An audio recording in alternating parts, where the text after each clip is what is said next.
श्री गणेशाय नमः। श्री सरस्वत्यै नमः। श्री गुरुचरणकमलेभ्यो नमः। श्री वेदपुरुषाय नमः। अथ श्वेताश्वेतरोपनिषद चतुर्थोऽध्यायः।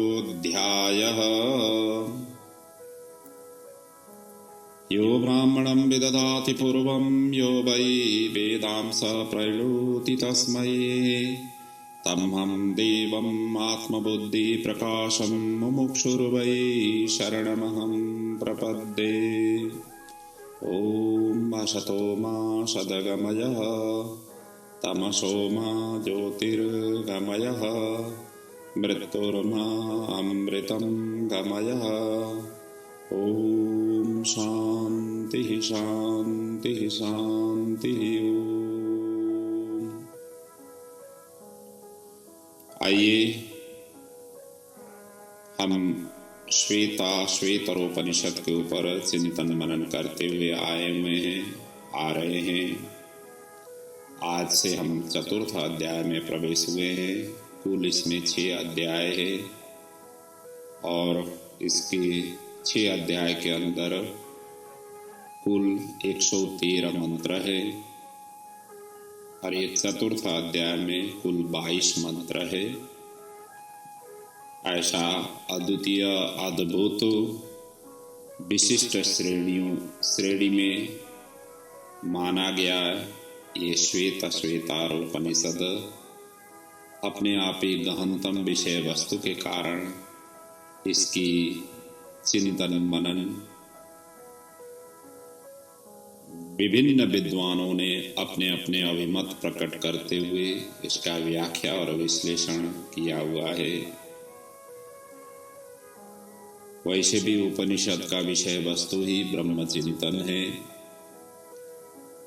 ब्रह्म को किस तरीके से प्राप्त कर सके, अनुभव कर सके, उसकी कैसे साक्षात्कार कर सके आदि इत्यादि का ही विषय वस्तु संपूर्ण उपनिषद का विषय वस्तु है।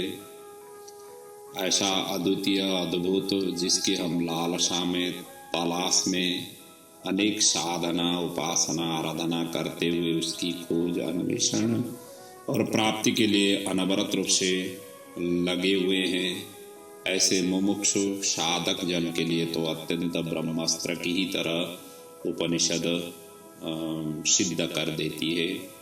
ऐसा अद्वितीय अद्भुत इस उपनिषद का चिंतन मनन करते हुए जीवन तो एक तो सहज होगा, सरल होगा और प्रभु और ईश्वर की स्वरूप का भी हमें सर्वत्र दृष्टिगोचर होने लग जाता है। इसीलिए भी उपनिषद का चिंतन मनन करना हम सभी के लिए श्रेयस्कर है। और इस चतुर्थ अध्याय में जीव ब्रह्म और जगत के विषय में विश्लेषण किया हुआ है।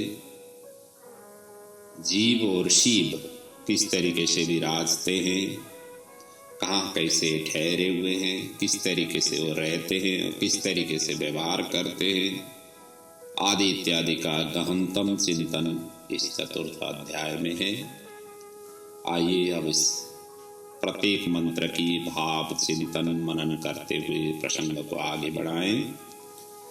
पहला मंत्र में इस प्रकार से लिखा हुआ है, य एक वर्णो बहुधा शक्ति योगाद वर्णान अनेकान् निहितार्थो ददाति विचैति चान्ते विश्वमादौ सदेव सनो बुद्ध्या शुभया संयुनक्तो। यह एक अवर्णो बहुधा अर्थात जो रंग रूप आदि से रहित छिपे हुए प्रयोजन वाला होने के कारण विविध शक्तियों के संबंध से सृष्टि के आदि में अनेक रूप रंग धारण कर लेता है और अंत में यह संपूर्ण विश्व जिसमें विलीन हो जाता है उस परमदेव परमात्मा एक ही है, दूसरा नहीं है। हम लोग शुभ बुद्धि से संयुक्त होकर के उसी एक तत्व पे ही चिंतन करें।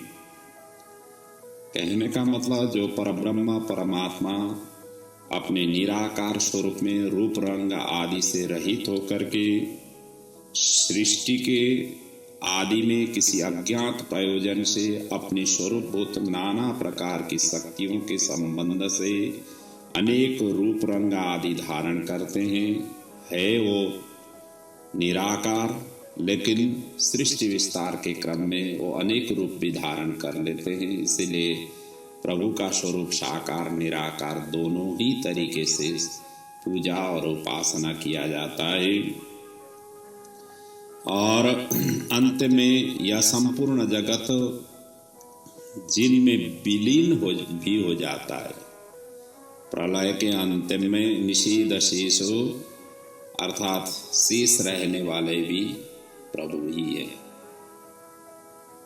उसी में ही विलीन हो जाते हैं।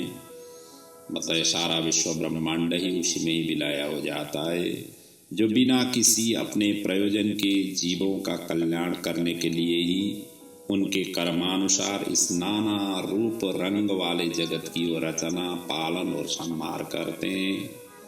वो परमदेव परमेश्वर वास्तव में एक है, दूसरा नहीं है, उनके अतिरिक्त कुछ भी नहीं है, उसी में ही सभी कुछ समाया हुआ है।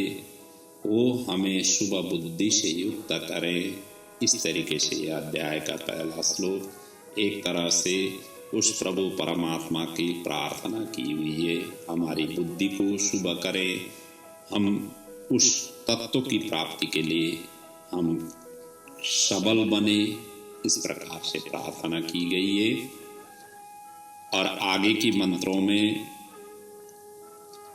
प्रार्थना करने का जो प्रकार है वो बताया गया है, उस एक अद्वितीय प्रभु परमात्मा को।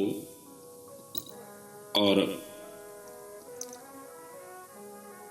मतलब प्रार्थना करने का प्रकार साथ साथ में जगत के रूप में चिंतन करते हुए उनकी स्तुति करने का भी वर्णन अगले 2-3 मंत्रों में वर्णन किया हुआ है। दूसरा मंत्र में इस प्रकार से वर्णन है, तदेवाग्नि तदादित्य तदवायु तदचंद्रमा तदेव शुक्रम तद्ब्रह्म तदापः तत्प्रजापति। अर्थात वो एक प्रभु परमात्मा ही अग्नि है, आदित्य है, आदित्य कहते हैं सूर्य को, वायु है, और वही चंद्रमा है, वही अन्य प्रकाश युक्त नक्षत्र आदि भी हैं, वो जल है, वो प्रजापति है, वही ब्रह्मा है। अर्थात वो एक ही स्वरूप इस तरीके से सर्वत्र व्यापक है। जिस नाम के द्वारा हम स्मरण करते हैं, चिंतन करते हैं, वो उसमें ही समाया हुआ है। कहने का मतलब वो परब्रह्म ही अग्नि, सूर्य, वायु, चंद्रमा, अन्य प्रकाशमय नक्षत्र आदि जल, प्रजापति और ब्रह्मा है। वे सब उन एक अद्वितीय परब्रह्म परमेश्वर की ही विभूतियां हैं। इन सब के अंतर्यामी आत्मा वो ही है और ये सब इन्हीं के स्वरूप है। इस प्रकार इस संपूर्ण जगत के रूप में उन परमात्मा का चिंतन करना चाहिए। अर्थात सर्वव्यापक समस्त क्षेत्रों में वो ओतप्रोत होकर के विराजित है।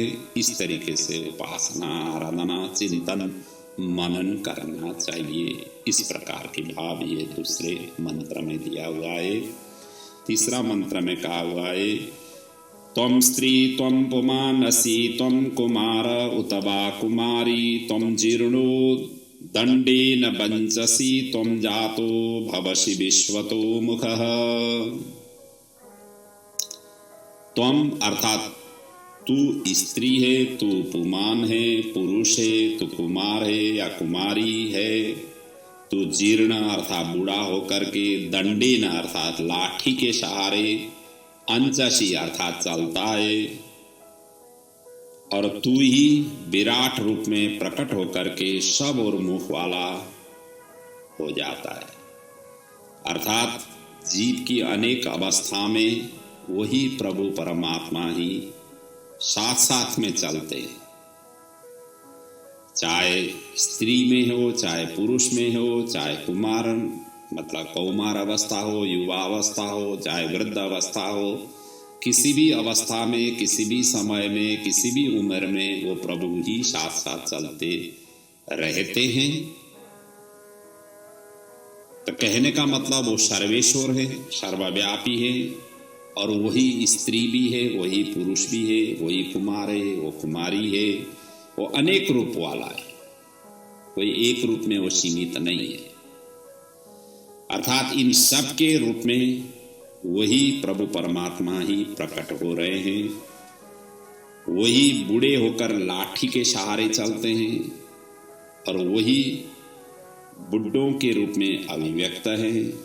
ऐसे परमात्मा प्रभु परमेश्वर आप ही विराट रूप में प्रकट होकर के सब और मुख किए हुए हैं। अर्थात संपूर्ण जगत आपका ही स्वरूप है। जगत में जितने भी मुख दिखाई देते हैं वो सभी के सभी वही प्रभु परमात्मा ही है, उनका ही मुख है।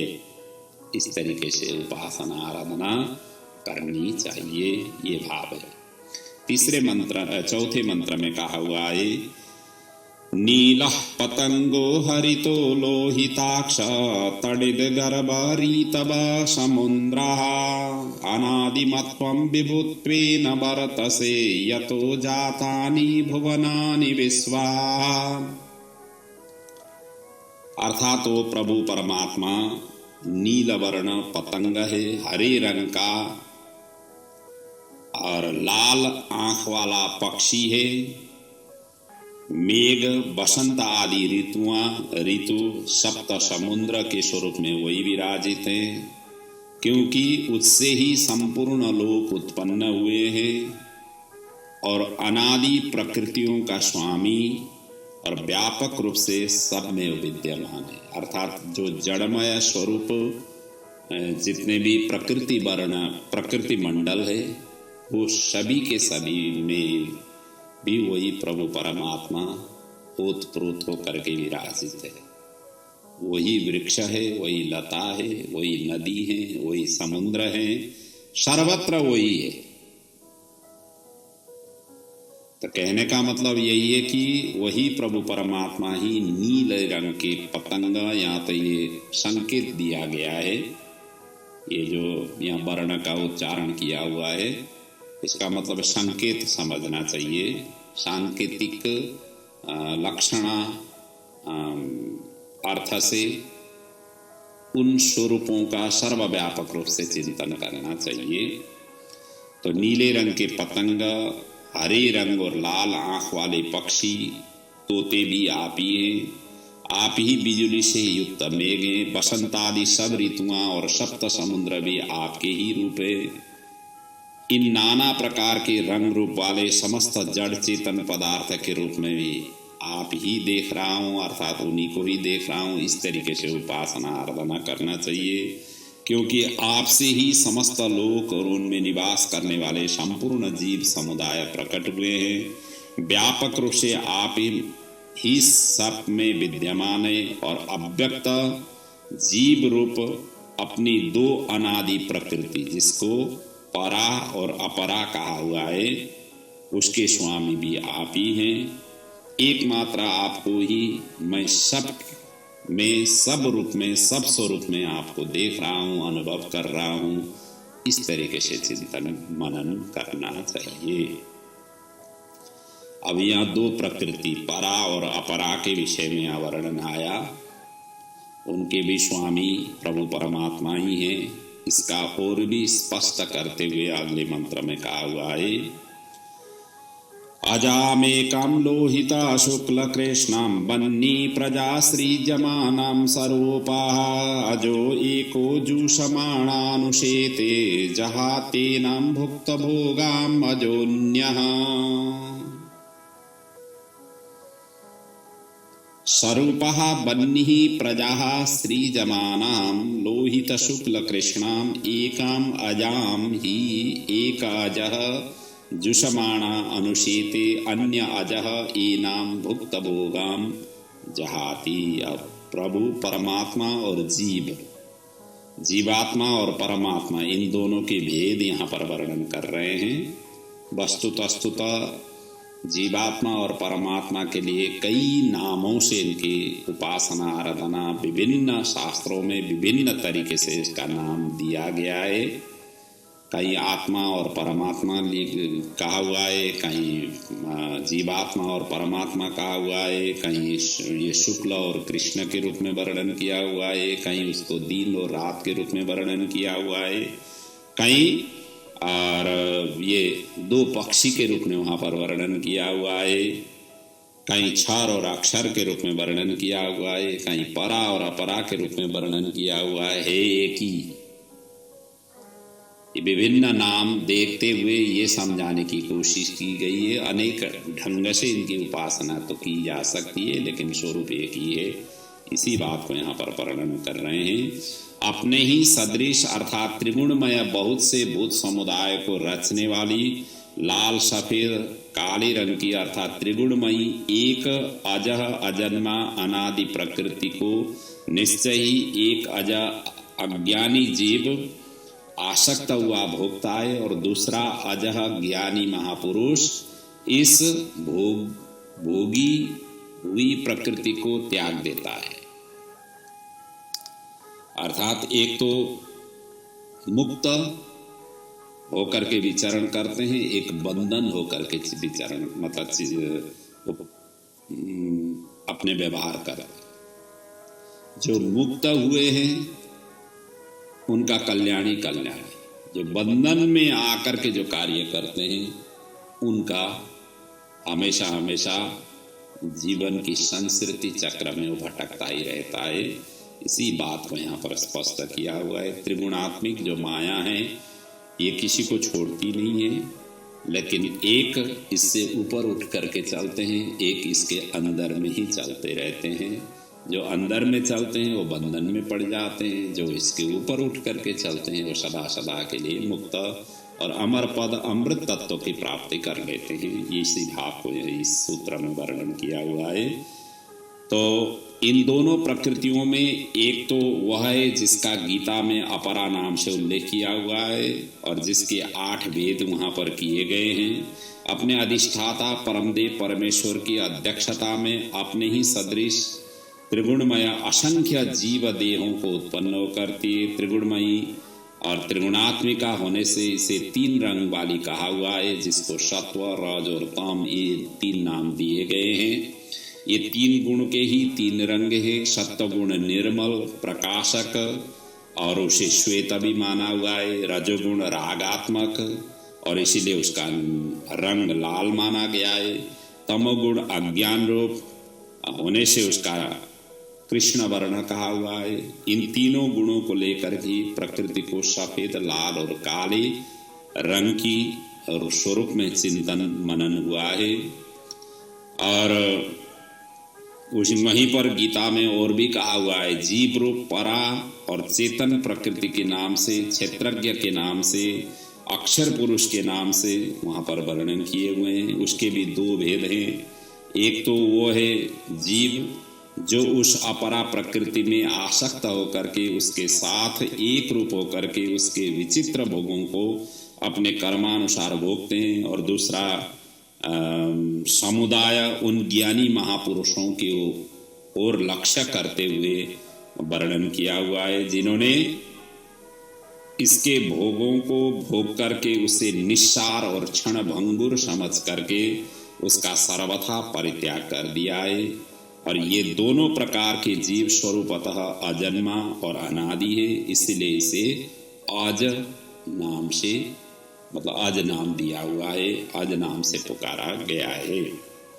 अब आगे के सूत्र में और भी स्पष्ट करते हुए परा प्रकृति रूप जीव समुदाय प्रकृति के भोगों को भोगता है और कब और कैसे वो मुक्त हो सकता है इसके विषय में वर्णन किया हुआ है। और ये मंत्र ये सूत्र कई ग्रंथों में, भागवत में भी आया हुआ है, गीता में भी आया हुआ है, कई ग्रंथों में आया हुआ है और बार बार आया हुआ है। ऐसा अद्वितीय अद्भुत ये मंत्र है।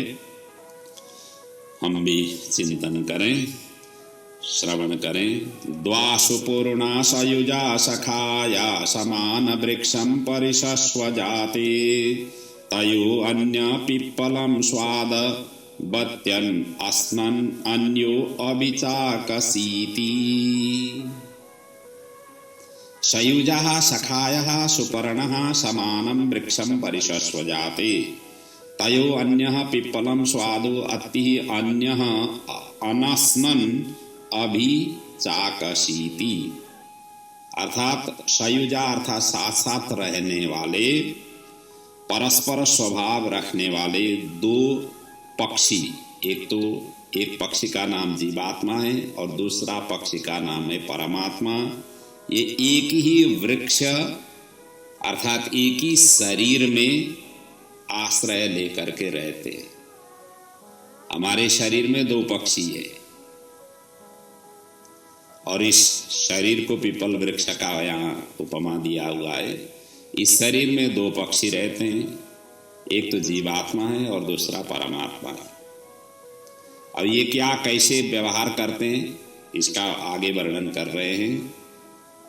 और उन दोनों में से एक तो जीवात्मा उस वृक्ष के फल को स्वाद ले करके ग्रहण करते हुए जीवन यापन करता है और दूसरा ईश्वर है, परमात्मा है, वो उनका उपभोग वो करता नहीं है, वो केवल देखता ही रहता है। एक देखने वाला पक्षी है, एक मतलब उसको उपभोग करने वाला पक्षी। ये दो पक्षी हमारे शरीर में विराजित हैं और ये जीवात्मा भी परमात्मा स्वरूप अर्थात जो पहला वाला पक्षी है वो दूसरे पक्षी के रूप में जब परिणत होगा, जब उस समय उस स्वरूप में स्थापित होगा, तब ये जीवात्मा मुक्त हो जाता है। कोई दूसरी उपाय करने की जरूरत नहीं। जैसे हमारे शरीर के अंदर दो पक्षी, एक देखने वाला पक्षी है, केवल अनुभवी करता है, देखता है और कुछ इंटरफियर नहीं करता है, किसी भी चीज़ों में वो बैरियर नहीं बनता है। और एक जो दूसरा है वो भोगता है, वो सभी कार्य करता है। लेकिन यहाँ यही है कि जो परमात्मा स्वरूप जो पक्षी है, उस स्वरूप में जब ये जीवात्मा स्वरूप पक्षी स्थापित हो जाता है, तब व्यक्ति अमरत्व को प्राप्त कर लेता है। ये भाव इसमें व्यक्त करने की कोशिश की हुई है। सारांश यही है कि यह मनुष्य शरीर मानो एक पीपल का वृक्ष है। ईश्वर और जीव ये दोनों सदा साथ रहने वाले दो मित्र मानो दो पक्षी हैं। ये दोनों इस शरीर रूप वृक्ष में एक साथ एक ही हृदय रूपी घोषले में निवास करते हैं। शरीर में रहते हुए प्रारब्ध अनुसार जो सुख दुख रूप कर्म फल प्राप्त होते हैं, वही मानो इस पीपल वृक्ष के फल है। इन फलों के जीवात्मा रूप एक पक्षी तो स्वाद पूर्वक ग्रहण कर लेता है, अर्थात हर्ष सुख का अनुभव करते हुए कर्म फल को भोगता है। दूसरा ईश्वर रूप पक्षी इन फलों को खाता नहीं है, केवल देखता ही रहता है, अर्थात इस शरीर में प्राप्त हुए सुख दुख को वो भोगता नहीं है, केवल उनका साक्षी बन रहता है, मतलब साक्षी ही रहता है। वो परमात्मा की भांति यदि जीवात्मा भी इनका दृष्टा बन जाए तो फिर उसका इनसे कोई संबंध नहीं रह जाता है। ऐसे ही जीवात्मा के संबंध में भी कहा हुआ है कि वो प्रकृति का उपभोग कर चुकने के बाद उसे निस्सार समझ करके उसका परित्याग कर देता है और इससे मुंह मोड़ लेता है, और इसके लिए फिर प्रकृति अर्थात जगत की सत्ता ही न उनके लिए रह नहीं जाती है। वह तो उसका मित्र दो ही रह जाते हैं और परस्पर मित्रता का आनंद वो दोनों लूटने लग जाते हैं। यही इस मंत्र का मूलतः तात्पर्य है। अगले मंत्र में कहा हुआ है, समाने वृक्षे पुरुषो निमग्नो निशा अनिशया शोचति मुह्यमाना जुष्टं यदा पश्यतनन्यमीश अस्य महिमानमिति वीतशोका। समाने वृक्षे पुरुषः निमग्नः अनिशयः मुह्यमान् शोचति यदा जुष्टम् अन्यम् ईशं यस्य महिमानं पश्यति भवति। अब यहाँ पर भी वही भाव को यहाँ व्यक्त किया हुआ है जैसे पिछले मंत्र में वर्णन किया था। तो वही शरीर रूप एक ही वृक्ष पर रहने वाले जीवात्मा गहरी आसक्ति में डूबा हुआ है, संसार की विषय आसक्ति में डूबा हुआ है, और उसी के कारण असमर्थ होने के कारण दीनता पूर्वक मोहित होकर के शोक और सुख दुख में वो हमेशा रहता है, पड़ा रहता है। और जब यह भगवान की अहेतु की दया से भक्तों द्वारा नित्य सेवित अपने से भिन्न परमेश्वर को, उसकी आश्चर्यमयी महिमा को प्रत्यक्ष देख लेता है और तब जाकर के सर्वथा शोक रहित की अवस्था में पहुंच जाता है। तो कहने का मतलब यही है कि और इस शरीर रूप एक ही वृक्ष पर हृदय रूप घोंसले में परमात्मा के साथ रहने वाले यह जीवात्मा जब तक अपने साथ रहने वाले परम सुहृद परमेश्वर की ओर नहीं देखता, नहीं झांकता, उनकी ओर जब तक उपासना आराधना में मन नहीं लगाता और इस शरीर में ही आसक्त होकर के मोह में निमग्न हो रहता है, मैं और मेरे की परिधि में जब तक वो भ्रमण करता ही रहता है, अर्थात शरीर में अत्यंत ममता करके उसके साथ भोगों का उपभोग करने में रचा पचा ही रहता है, उसी में ही पड़ा रहता है, तब तक असमर्थता और दीनता से मोहित हुआ नाना प्रकार के दुखों को भोगता रहता है। जब कभी इस पर भगवान की अहेतु की दया होती है तब वह अपने से भिन्न अपने ही साथ रहने वाले परम सुहृद परम प्रिय भगवान को पहचान पाता है, जो भक्तजनों द्वारा निरंतर सेवित है, उन परमेश्वर को, उनकी आश्चर्यमयी महिमा को, जो जगत में सर्वत्र भिन्न भिन्न प्रकार से प्रकट हो रही है। जब यह देख लेता है उस समय तत्काल ही सर्वथा शोक रहित हो जाता है, अर्थात उस समय वो मुक्त हो जाता है। अगले सूत्र में भी इसी प्रकार की ही भाव व्यक्त किया हुआ है।